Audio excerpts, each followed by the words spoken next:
Finally, the one that was labeled question 6 up here a little further, but was actually question 4 from an old quiz or maybe a final exam.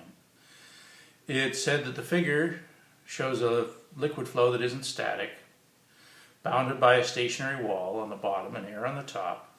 Velocity is fully developed in the x direction so that u is a function of y only, and v and w are both 0, so it's already telling us that v and w are 0. Slight downward slope in the x direction driving the flow by gravity, so it gives us a value for g of x. And the pressure distribution is essentially as shown, since gy is nearly identical to g at this small slope. Okay. Make appropriate assumptions and determine the velocity profile as a function of y. So if we start out, we'll be interested in an x momentum equation. So du dt plus u dx plus v du dy plus w du dz equal to -1 over rho dp dx plus gx plus nu times di2u dx squared, di2u dy squared, di2u dz squared. So there's our Navier-Stokes equation for x momentum. We're saying that the flow is fully developed in the x direction, so du dx is equal to 0, and di2u dx squared also equal to 0.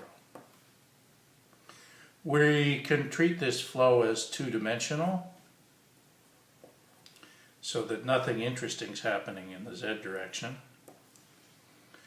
And if the flow is steady, shows as liquid that the velocity, I'd make the assumption that the flow is steady because I can't solve the problem without it. So I'm going to assume that it's steady. V is equal to 0.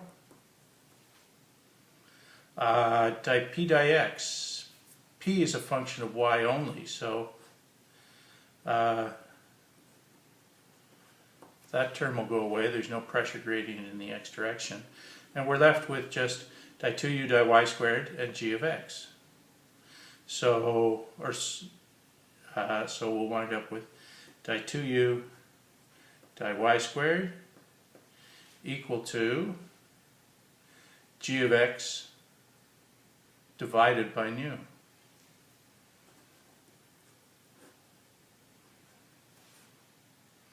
And if we integrate that once, du dy equal to g of x over nu times y plus c1, and u integrating again equal to g of x over 2 nu times y squared plus c1y plus c2.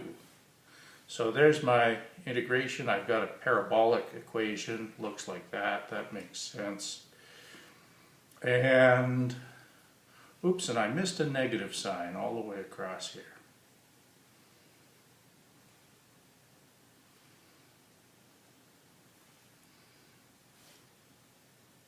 So I've got a negative on the y squared term, and these ones, the negative may be soaked up in the constant somehow.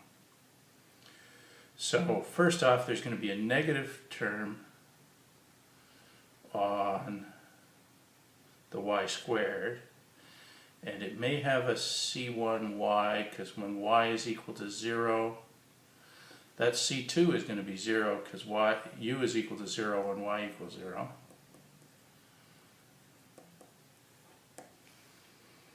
So it doesn't have a cube term in it. It has those two terms in it, so that's a valid answer. Um,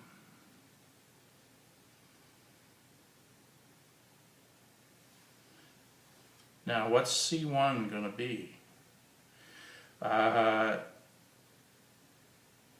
Di u di y is equal to 0 for y equal to h. So C1 is not 0. Right, because when y is equal to h, this has to offset that one. So C1 is not 0, so it's not that one. There is a linear part to the term. And it doesn't have the a part, it doesn't have this constant here. So that's not it. That looks like what we've got. And then finally, it asks down at the bottom here for question 7, what's the numerical value for C using meter kilogram second units in the previous question if the liquid has a kinematic viscosity of 0.000068 meters squared per second and a density of 850 kilograms per cubic meter, and the height h is 0.004 meters. Well, C is this constant here. It's actually the constant without the negative sign part, so it's just g of x over 2 nu. So it doesn't really matter what the density and the height are as long as we know what the kinematic viscosity is. So C equal to gx over 2 nu equals g of x up here was 0.5 over 2 times 0.000068, and the answer to that one is 0.5 divided by 2 divided by 0.4068 is 367647. So 3676.